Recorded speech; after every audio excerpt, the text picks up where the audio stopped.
Hello everyone and welcome back to JCfinger. I am doing a live build for the romantic manor that I built an update ago. I've had a large number of requests for this live build. I now have found the time, and thank you for your patience, and so sorry it took a while. I was involved in a lot of preparation for the imminent lockdown of the UK regarding this COVID virus, or coronavirus it is. Yeah, it's been quite busy, and I've been having to balance my real life, my work, and my YouTube as well at the same time, and trying to make sure that nothing slips through the cracks. That being said, live builds became less of a priority, and I had been putting up floor plans on our Facebook group for JCfinger. So now I do have a bit of time on my hands, and I will be putting up live builds for some of the houses that I haven't done a live build for. So if you have any special requests, look through the channel and the playlists. Just send a comment through and I will take note and put that down as one of the builds that I'll do a live build for during this time that most of us are stuck at home. I wonder how you're all doing. Are you safe? Are you okay? Are you affected by this terribly? In a sense, is there someone you know who's fighting for their life? Just remember to keep calm. If you are a person of faith, this would be a time to dig deep and rely on your source of faith. And of course, you know, friends and family that live with you behind closed doors, because everyone's having to stay behind their own door. And I know that not everyone has a, vibrant social cluster of individuals around you at home. Some of us have large families, some of us don't, and you might find yourself alone at this time. So that being said, I will do what I can to put up more videos during the course of these weeks ahead. I don't know how long we're going to be locked down for, but I'll put up as many videos as I can, maybe every other day, as much as I can. I'm not promising, but certainly the channel is going to be warming up a lot more. Let me know the kind of things you might want to see.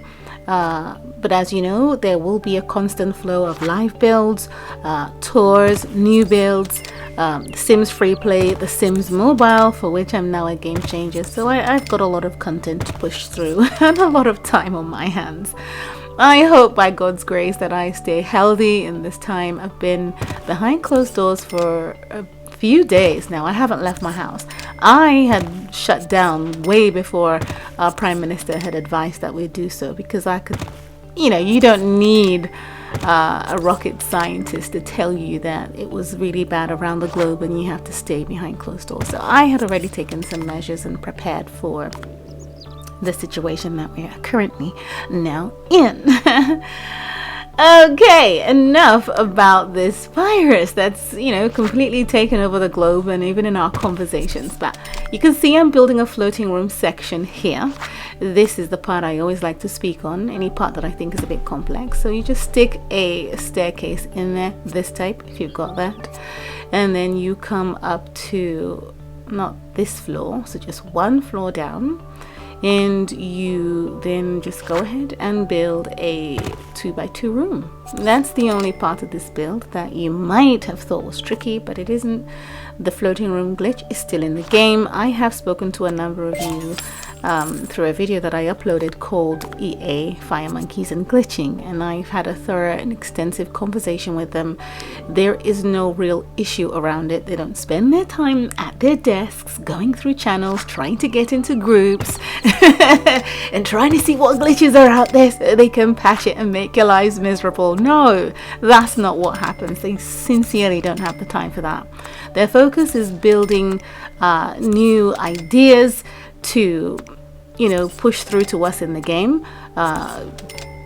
All the things that you have seen that are now included in the game. You've got these arches, you've got the ability to put your walls up in the game, you've got the ability to place things in front of doors, and we used to glitch that before, and they see some of these things and try and make it easier for us to achieve realistic looks, in our building, particularly in building. Now, when they apply certain changes to build mode because of a new update, these natural flaws in the game, which are the glitching that you're able to engage in, will fall to the side. So it gets patched, in quote, so to say. That wasn't the focus. It's just that because of changes in the programming method for whatever it is that is newly being introduced to the game, that particular flaw suddenly disappears, and then you find, oh, I can't merge my hedges anymore, and oh, I can't do this. But what it is you will find that there is now a new way of doing it. Now, I recently built a Dubai house, and there were some glitches in there, and a number of you have been asking, oh, how did you do that? How did you do that? I'm not able to do any of that. How did you do that? Now, there is an amazing channel. Her name is Jamie McKell Sims, and she is very heavy on glitching. You know, she will find a way. She will find a way. I also used to be inspired by Karen Job. She doesn't upload anymore, and there are a couple other channels too that upload glitching tips and ideas on how to do things, especially when we've lost the old way. But now I'm mentioning Jamie McKell Sims because she's part of our Facebook group. I've seen her work. She's interacted with me a few times, a number of times on Instagram, and I think she's just amazing. And she's very creative, and she spends her time, you know, on these games and is always finding ways to help us go a little bit further with our glitching hunger pangs. So her channel is literally called Jamie McKell Sims, so you could pop over or to her channel and see what she does. You can ask her questions. I'm not sure if she has created a Facebook group of her own. I think I had seen that she was going to do so, but it would have to do with glitching. So feel free to reach out to her. And if you're part of the group, then you will see some of her glitching bits and bobs here and there, and you know, she can advise you on, you know, what she's stumbled upon or other ways to glitch in the game. So just because of the bombardment of questions regarding the last house that I built and the glitching, you know, bits and bobs you saw around, I thought I'd refer you to her. She's really good at what she does, and I'm sure she'd be very happy to help you out with that. So don't worry about, you know, we don't want to have, you know, individuals going over to these lovely, you know, Facebook pages or YouTube groups or YouTube channels and, you know, harassing individuals who are just expressing themselves creatively and suggesting and coming up with theories that, oh, you have, you know, shown the world how to glitch and now EA have patched it. No, it's more of an insult to EA because they sincerely don't have the time. But I will tell you what they do not stand for. So say, for instance, you do realize that this is a game, their staff, they have workers, they have people who take their time, put this together for you to have fun and to enjoy yourself, particularly now that you are stuck at home. You get to enjoy this game because it's there for you and you can play.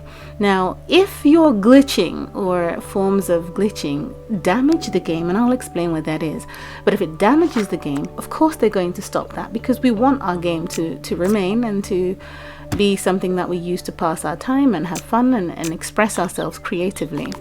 Now, damage the game, what I mean by that is, say for instance, you have found a duplication glitch, which I even, you know, enjoyed or took advantage of that, but now I have understood that.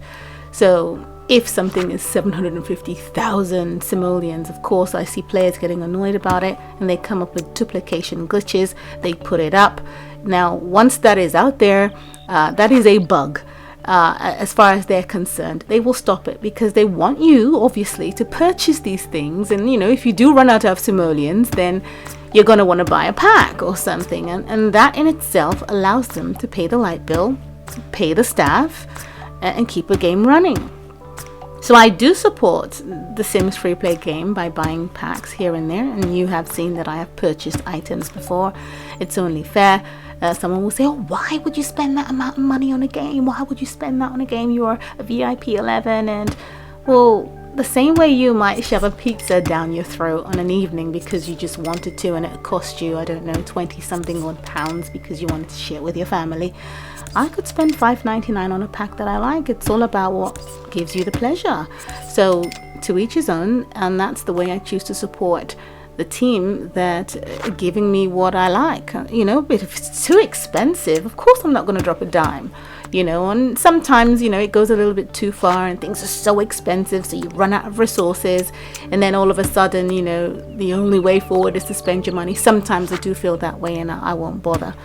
But of course, this is what I'm saying. So if someone's found a way to glitch that and found a way to, you know, even the orb glitch, I had that in my game a while back. It doesn't work anymore, but I did take advantage of it. Now, if that was patched, that you can be sure of was intentional. There's nothing you can do about it, you know, because then you found a way to have a lifetime supply of currency that would ruin the game. In a sense, they would pack up, they would fold up as a company. Do you understand? So yes, that's the one thing that I, you know, understand clearly about the issue of glitching. But for creative design, for putting things together, for trying to place an item in front of a door, for trying to make the features look a lot better and a lot more realistic, no, they don't have any problems with that. So, a lot of chatter. But here's the house. And this came about from that little tiny floating room in front of this build. But here you are. Think about the arches that we just unlocked in this Desert Oasis update. You might want to use that for the top gazebo there and the bottom part. And yeah, let me just stick a tree, a jacaranda tree up top. Yeah, I had one on there. They're quite expensive. So this is what we're talking about. Should you find a way to glitch this tree and multiply it and suddenly not need to spend a dime? If they find that out, it's gone. Be sure about that. Because it's common sense, right? So that's something that, you know, you want to consider.